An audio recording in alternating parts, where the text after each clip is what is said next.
வணக்கம் ஃப்ரெண்ட்ஸ், எல்லோரும் எப்படி இருக்கீங்க? நான் சூப்பராக இருக்கேன்.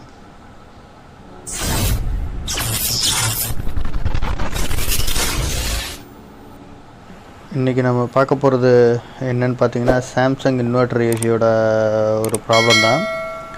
Samsung inverter AC outdoor board இது. இந்த போர்டு பார்த்திங்கன்னா நிறைய அடிஷ்னல் போர்ட்ஸ்லாம் இருக்கும். இந்த போர்டோட இன்டோர் வீடியோ நான் அப்புறமா மறுபடியும் அனுப்புகிறேன். இன்டோர் அவுட்டோர் வீடியோ இன்ஸ்டால் பண்ணும்போது எடுத்து அனுப்புகிறேன். பார்க்கவே வித்தியாசமாக இருக்கும். இது ரொம்ப நிறைய போர்ட்ஸ் வச்சுருப்பாங்க, நிறைய டெக்னாலஜி என்னென்னமோ வச்சுருப்பாங்க, நிறையா பார்த்திங்கன்னா தெரியும். இதில் என்ன ப்ராப்ளம்னு பார்த்திங்கன்னா, டிசி லிங்க் எரரு. ஆக்சுவலாக பார்த்திங்கன்னா இந்த ரிலேயில் அவுட்புட் மாறி வரணும். அப்போ தான் ஐபிஎம்க்கு டிசி வோல்டேஜ் உள்ளே போவோம். இந்த ரிலே ஆக்டிவேட் ஆனால் தான் அவுட்புட் இந்த கெப்பாசிட்டர், பெரிய கெப்பாசிட்டருக்கெலாம் சப்ளை ஐபிஎம்க்கு சப்ளை போய் கம்ப்ரஸர் ஆன் ஆகும். ஆனால் இது என்ன ஆகுதுன்னா, அவுட்புட்டு வரமாட்டேங்குது. ஆக்சுவலாக என்ன ப்ராப்ளம்னு பார்த்திங்கன்னா, மைக்ரோ கண்ட்ரோலர் கரெக்டாக சப்ளை கொடுக்குது. இங்கே இருக்க ஒரு கண்ட்ரோலர் ஐசி ஒன்று இருக்குது. இது என்ன ஐசின்னு பார்த்திங்கன்னா 2003ன்னு சொல்லுவாங்க. கண்ட்ரோலர் ஐசி சப்ளைக்குள்ளே கொடுத்தோம்னா அதோட ரிலேக்கான அவுட்புட்டை கொடுக்குறது தான் இதோட வேலை. ரிலேக்கு 12 வோல்ட்டு டேரெக்டாக வந்துடும். ஆனால் இது 12 வோல்ட்டு டேரெக்டாக வந்துடும். ஆனால் மைனஸ் வராது, பாசிட்டிவ் வந்துடும், நெகட்டிவ் வராது. நெகட்டிவ் என்ன பண்ணுவாங்கன்னா, இந்த 2003ங்கிற ஐசி மூலிமா ட்ரிகரிங் பாயிண்ட் மூலிமா கொடுப்பாங்க. காட்டுறேன் பாருங்கள். இதுதான் இந்த ஐசி. இதை நான் இன்னொரு ஐசி எடுத்து வச்சுருக்கேன். நல்ல ஐசி, இது ஒர்க்கிங் ஐசி. இப்போ இதுதான் இந்த ஐசி தான் இப்போ ப்ராப்ளம் இருக்கிறது. இந்த ஐசியை ரிமூவ் பண்ணி எப்படி இதை மாற்ற போகிறோன்னு தான் இந்த வீடியோவில் ஃபுல்லாக பார்க்க போகிறோம். ஸ்கிப் பண்ணாமல் பாருங்கள். இதில் நிறையா டீட்டெயில்ஸ்லாம் சொல்லியிருப்பேன். அதனால் உங்களுக்கு யூஸ்ஃபுல்லாக இருக்கும். இந்த ஐசியை ரிமூவ் பண்ணுறது எப்படின்னு பார்க்கலாம் வாங்க.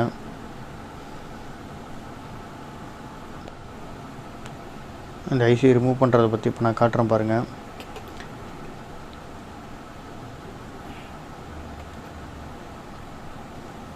ஃபுல்லாகவே சால்டர் பண்ணுறேங்க. இந்த ஐசியோட 2 லெக்கையும் ஃபுல்லாக சால்டர் பண்ணுறேங்க ஃபஸ்ட்டு.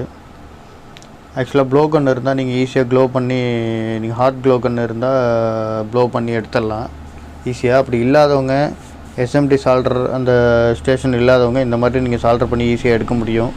அதுக்கு தான் இது. சில பேர் எஸ்எம்டி சால்டர் ஸ்டேஷன் இல்லாமல் இருப்பாங்க. அப்படிங்கிறவங்க இந்த மாதிரி நீங்கள் சால்டர் பண்ணி கூட எடுக்கலாம் இந்த ஐசியை ஈஸியாக. ஃபுல்லாகவே சால்டர் பண்ணுறீங்க எல்லா லெக்கையும். 8 லெக் இருக்கும் ஒரு சைடில். 8 to 16 லெக்கு எல்லாத்தையுமே சால்டர் பண்ணிவிடுங்க. இங்கே பாருங்கள், ஃபுல்லாக நான் எல்லாத்தையுமே சால்டர் பண்ணிட்டேன். பாருங்கள், எல்லா லைனையுமே மூடிட்டேன். நல்லா சால்டர் பண்ணி ஹீட் பண்ணிக்கோங்க. அப்போ தான் ஈஸியாக அந்த இது ரிமூவ் ஆகி வரும். பாருங்கள், 2 சைடு ஃபுல்லாக நான் சால்டர் பண்ணிட்டேன். இந்த சைடில் கொஞ்சம் பத்தாமல் இருக்குது, அதனால தான் மறுபடியும் சால்டர் பண்ணுறேன்.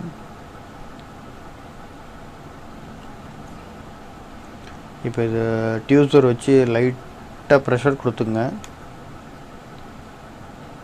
லைட்டாக ப்ரெஷர் கொடுத்துட்டு ஹீட் பண்ணுங்கள் ஒரு சைடை.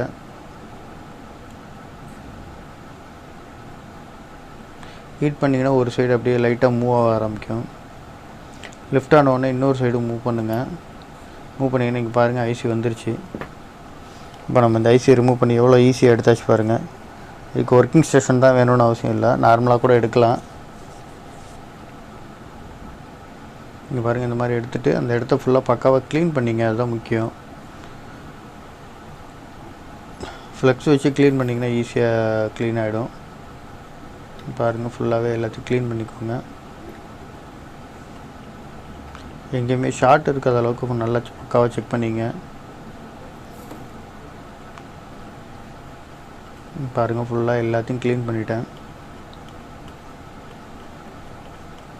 ஃபுல்லாக எல்லாத்தையும் ஒரு சொட்டு கூட இல்லாமல் எல்லாத்தையும் பெருசாக அந்த லெக்கில் ஒட்டிகிட்ருக்க எல்லாத்தையுமே எடுத்துருங்க. எடுத்துகிட்டு ப்ரெஷ்ஷை வச்சு நல்லா க்ளீன் பண்ணிக்கோங்க.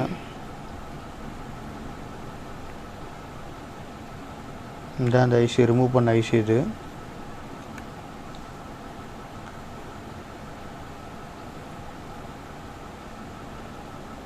இப்போ டிசி லிங்க் ப்ராப்ளம்னு பார்த்திங்கன்னா இந்த மாதிரி கூட வரும். ஐசி ப்ராப்ளமும் வரும். இல்லைனா அந்த டிசி லிங்க்கோட சென்சார்னு சொல்லுவாங்க. டிசி லிங்க்கு சில ரெசிஸ்டன்ஸ்லாம் போட்டிருப்பாங்க டிசி லிங்கை சென்ஸ் பண்ணுறதுக்கு. அந்த மாதிரி ரெசிஸ்டன்ஸ் ப்ராப்ளம் கூட வரும். அந்த மாதிரி வீடியோ நான் வந்து அடுத்து அப்ளை பண்ணுறேன்.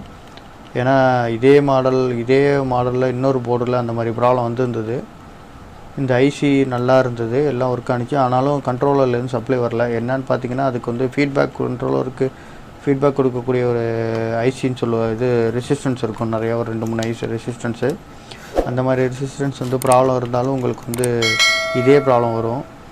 ஒரே ப்ராப்ளம் மல்டிபிள் ஸ்பேர்ஸ்லேருந்து வரும். இந்த ஐசி ப்ராப்ளம் இருந்தாலும் வரும், இன்னொரு ஐசி ஃபீட்பேக் கொடுக்கலனாலும் வரும். அதனால் வந்து நிறையா இருக்கும், பார்த்துங்க. இப்போ நான் இந்த வேறு ஐசி வந்து சால்டர் பண்ணிட்டேன் பாருங்கள். எப்படி க்ளீன் பண்ணிட்டு பக்காவாக சால்டர் பண்ணியிருக்கேன்னு. பொறுமையாக இந்த மாதிரி சால்டர் பண்ணிங்க க்ளீனாக. மெயினாக ஷார்ட் இருக்கக்கூடாது, அதுதான் ரொம்ப முக்கியம், பார்த்துக்கோங்க. ஷார்ட் இருந்தால் வேறு ஏதாவது அடி வாங்குறதுக்கு வாய்ப்புகள் இருக்குது. ஏன்னா டிசி லிங்க்கு நீங்கள் ஷார்ட் பண்ணிட்டீங்கன்னா டைரெக்டாக சப்ளை அந்த ரிலேக்கு போய் ஐபிஎம் அடி வாங்குறதுக்கு கூட வாய்ப்பு இருக்குது. இதுதான் அந்த ரிமூவ் பண்ண ஐசி, இந்த இருக்குது பாருங்கள்.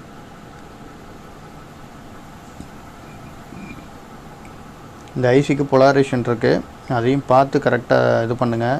ஏன்னா அப்போ தான் வந்து இந்த ஐசிக்கான வோல்டேஜ் கரெக்டாக போகும், கரெக்டாக ஒர்க் ஆகும். இங்கே பாருங்கள், இப்போ நான் இதை ஆன் பண்ணிட்டேன், இண்டிகேஷன் காட்டுது.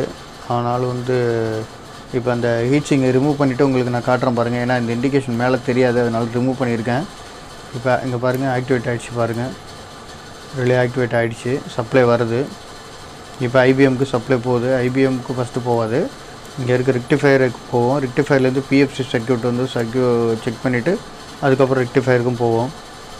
பிஎஃப்சி சர்க்யூட்டில் ப்ராப்ளம் இருந்தாலும் உங்களுக்கு வந்து இதே ப்ராப்ளம் வர்றதுக்கான வாய்ப்பு இருக்குது. இங்கே பாருங்கள், சப்ளை வருது. ஆனால் இது கொஞ்சம் நேரத்தில் கட் ஆகிடும் திருப்பி. இப்போ கட் ஆகிடுச்சு பாருங்கள், ஆஃப் ஆகிடுச்சு. ஏன்னா நான் இன்டோர் ஃபேன் மோட்ரு வந்து கனெக்ட் பண்ணாமல் இருக்கேன். இன்டோர் ஃபேன் மோட்ரு நான் எடுத்துகிட்டு வரல, கொடுக்கல அவங்க கஸ்டமரு. இந்த போர்டு கொடுத்தவங்க இன்டோருக்கு ஃபேன் மோட்ரு கொடுக்கல, அதனால் நான் கனெக்ட் பண்ணாமல் தான் பார்த்துருக்கேன். அது ஒரு டிசி ஃபேனு. அதில் இன்டோர் ஃபேன் கனெக்ட் ஆகிறதுனால கம்யூனிகேஷன் எரர் வருது. இந்த கம்யூனிகேஷன் எரர்னால இன்டோர் ஒழுங்காக ஓடலை அப்படின்னு கம்யூனிகேஷன் எரர்னால மறுபடியும் திருப்பி ரிலே ஆஃப் ஆகிடுச்சு. ஆனால் இந்த ரிலே வந்து ஒர்க் ஆக ஆரம்பிச்சிச்சு. இப்போ சப்ளை போகுது, பக்காவாக இருக்குது. இந்த வீடியோ உங்களுக்கு ரொம்ப பிடிச்சிருக்குன்னு நினைக்கிறேன். இந்த வீடியோ ரொம்ப பிடிச்சிருந்தால் லைக் பண்ணுங்கள், ஷேர் பண்ணுங்கள், கமெண்ட் பண்ணுங்கள். மறக்காமல் நம்ம சேனலை புதுசாக பார்க்குறவங்க சப்ஸ்கிரைப் பண்ணுங்கள். Thank you friends.